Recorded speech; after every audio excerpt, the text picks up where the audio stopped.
भारत और इंग्लैंड के बीच आज से मैनचेस्टर ओल्ड ट्रैफर्ड में चौथा क्रिकेट टेस्ट मैच शुरू हो रहा है।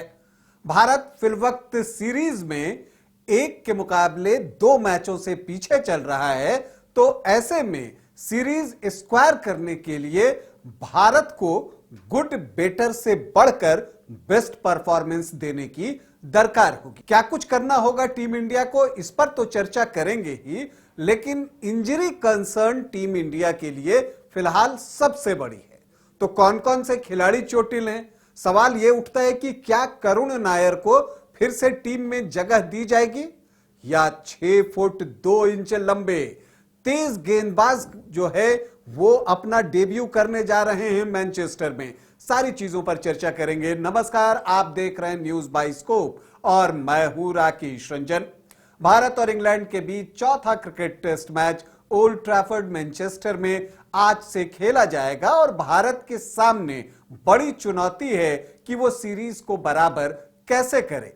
उसकी इस चुनौती को और बढ़ा दे रही है उसकी इंजरी कंसर्न, क्योंकि खबर यह है कि अर्शदीप सिंह फिंगर इंजरी की वजह से शायद इस टेस्ट में उपलब्ध नहीं हो पाएंगे। इतना ही नहीं, पिछला टेस्ट खेले नीतीश रेड्डी तो इस सीरीज से नी इंजरी की वजह से ऑलरेडी बाहर हो चुके हैं, और आकाशदीप की ग्रॉइन इंजरी भी भारत के लिए समस्या बनी हुई है और बहुत संभव है कि आकाशदीप भी चौथा क्रिकेट टेस्ट मैच नहीं खेल पाएंगे। ऋषभ पंत के बारे में क्या खबर है?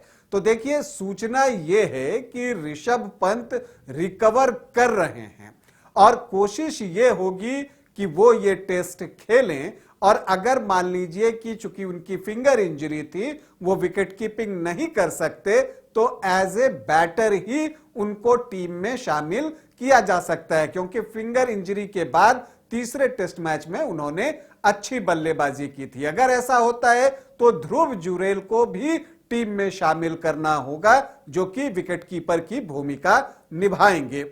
अब जो एक और बड़ा सवाल है वो ये है कि अगर आकाशदीप ये मैच नहीं खेल पाएंगे तो क्या होगा? तो उसकी जगह एक नया तेज गेंदबाज लेना होगा। तो विकल्प क्या है? अर्शदीप को फिंगर इंजरी है तो वो रूल आउट हो जाते हैं, तो बच कौन जाते हैं आपको? प्रसिद्ध कृष्णा और नए खिलाड़ी अंशुल कंबोज को टीम से जोड़ दिया गया है। अंशुल कंबोज के खेलने की संभावना बढ़ गई है। क्यों बढ़ गई है? क्योंकि उनकी जो बॉलिंग है वो इंग्लिश कंडीशन पर प्रभावी हो सकती है, क्योंकि वो एक टप्पे पर गेंद डालते हैं, गेंद थोड़ा बहुत ड्रिफ्ट करती है, कभी अंदर की ओर कभी बाहर की ओर, तो ऐसी गेंदबाजी इंग्लैंड में ज्यादा प्रभावी होती है। अंशुल कंबोज हाइट भी अच्छी है उनकी, 6 फीट 2 इंच की उनकी हाइट है, और खास बात यह है कि रणजी ट्रॉफी में उन्होंने एक पारी में 10 विकेट भी लिए हैं। केरल के खिलाफ उन्होंने ये कमाल किया था। तो अब थोड़ी बहुत बल्लेबाजी भी कर लेते हैं, तो ऐसे में संभावना यह है कि तीसरे गेंदबाज के रूप में आपको अंशुल कंबोज खेलते हुए दिख जाए। जसप्रीत बुमराह का क्या होगा? वर्कलोड मैनेजमेंट क्या कहता है?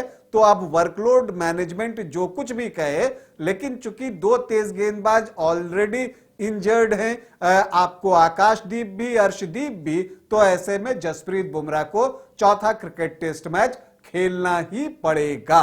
तो क्या हो सकती है भारत की प्लेइंग 11? तो देखिए, यशस्वी जायसवाल और केएल राहुल पारी की शुरुआत करेंगे, ये तय है। बात तो यह भी चल रही है कि करुण नायर को एक और अवसर दिया जाए, लेकिन यह देखना भी दिलचस्प होगा कि अगर ऋषभ पंत सिर्फ बल्लेबाजी करते हैं तो ध्रुव जुरैल को किसकी जगह टीम में शामिल किया जाता है, यह देखना दिलचस्प होगा। तो 3 नंबर पर आप करुण नायर को देखते हैं, 4 नंबर पर कप्तान शुभमन गिल होंगे, 5 पर उपकप्तान ऋषभ पंत होंगे, 6 पर रविंद्र जडेजा होंगे। यहां तक तो सब कुछ फाइनल सा दिखता है।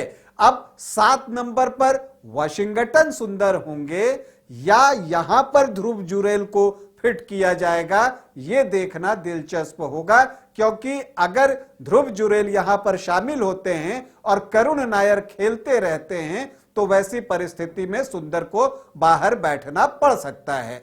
तो ये चीजें दिख रही हैं। 8 नंबर पर आप आते हैं तो शार्दुल ठाकुर और कुलदीप यादव में से किसी एक को अवसर दिया जाता है। तो अगर ध्रुव जुरेल टीम में आते हैं तो यह हो सकता है कि कुलदीप को अवसर मिल जाए, लेकिन अगर सुंदर टीम में बने रहते हैं तो शार्दुल ठाकुर नंबर 8 की जगह पर दिख सकते हैं। 9 नंबर पर आपको अंशुल कंबोज दिखेंगे, क्योंकि वो थोड़ी बहुत बल्लेबाजी भी कर लेते हैं, और 10 और 11 पर बुमराह और मोहम्मद सिराज होंगे। तो यही भारत की प्लेइंग 11 होगी। जहां तक इंग्लैंड की प्लेइंग 11 की बात है तो विनिंग कॉम्बिनेशन से वो ज्यादा छेड़छाड़ नहीं करना चाहेगी टीम, लेकिन एक कंपल्सन है उनके सामने। बशीर की फिंगर इंजरी हुई है, उनका ऑपरेशन भी हो चुका है, तो वैसी परिस्थिति में प्लेइंग 11 में डॉसन को शामिल किया जा सकता है। लेफ्ट आर्म स्पिनर हैं वो, और बल्लेबाजी भी अच्छी करते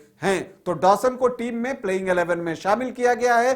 तो यह है इंग्लैंड की टीम। अब भारत को अगर मुकाबला जीतना है तो ओपनिंग बहुत महत्वपूर्ण है। देखिए, जो इंग्लैंड में ड्यूक बॉल काम कर रहा है वो कब कर रहा है? शुरुआत के जो 25-30 ओवर होते हैं उस समय बल्लेबाजी करना थोड़ा मुश्किल होता है, लेकिन जब गेंद थोड़ी पुरानी हो जाती है तो ढीली पड़ जाती है और फिर बल्लेबाजी आसान हो जाता है। इस सीरीज में हमने अब तक यही देखा है। तो चाहे बल्लेबाजी हो या गेंदबाजी, जिस टीम ने शुरुआती 25-30 ओवर को बेहतर तरीके से निकाल लिया, बल्लेबाजी करते वक्त आपने 25-30 ओवर में कम विकेट गंवाए तो आपको फायदा है, और गेंदबाजी करते वक्त अगर आपने 25-30 ओवर में ज्यादा विकेट निकाले तब आपको फायदा है। तो कौन सी टीम इस काम को बेहतर तरीके से कर पाती है, यह देखना दिलचस्प होगा। हालांकि मैनचेस्टर में भारत का रिकॉर्ड डराने वाला है। अभी तक एक भी टेस्ट मैच भारत मैनचेस्टर में नहीं जीता है। जो 9 मुकाबले भारत और इंग्लैंड के बीच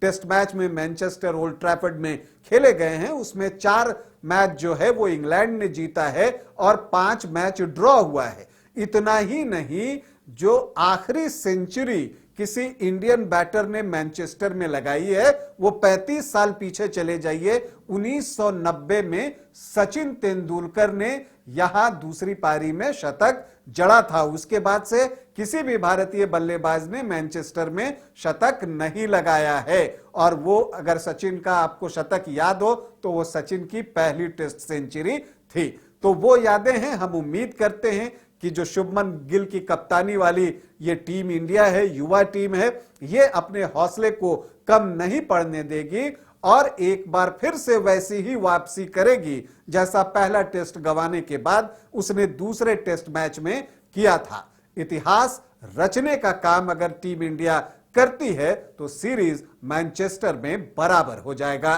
टीम इंडिया को हमारी ढेरों शुभकामनाएं। अभी आपसे अनुमति चाहेंगे, इजाजत दें, नमस्कार। बायोम है सिर्फ मेडिकल प्रिपरेशन का संस्थान। बायोम बना फिर से एक बार रांची से नीट यूजी में सर्वश्रेष्ठ एवं सर्वाधिक रिजल्ट देने वाला संस्थान। 10th और 12th पास्ड स्टूडेंट्स के लिए नीट की क्लास जल्दी ही शुरू होने जा रहे हैं। Digital classroom, hi-tech library, individual doubt solving, updated study material, comfortable hostel facility और ट्रांसपोर्ट फैसिलिटी के साथ नीट क्रैक करने का सपना होगा और भी आसान। कॉल 7360066185 और विजिट बायोम, circular road and Hinoo, Ranchi. H2O City, higher quality of living, a project by Anshul Homes.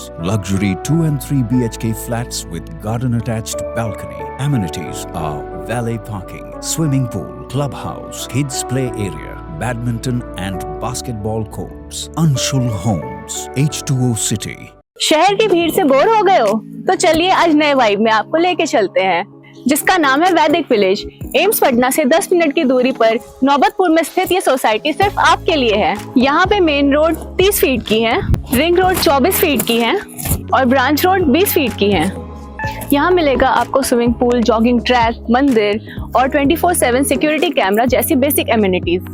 शांति और सुकून से भरा प्लॉट चाहिए तो सोचना बंद करो, अभी कॉल करो नीचे दिए हुए नंबर पे।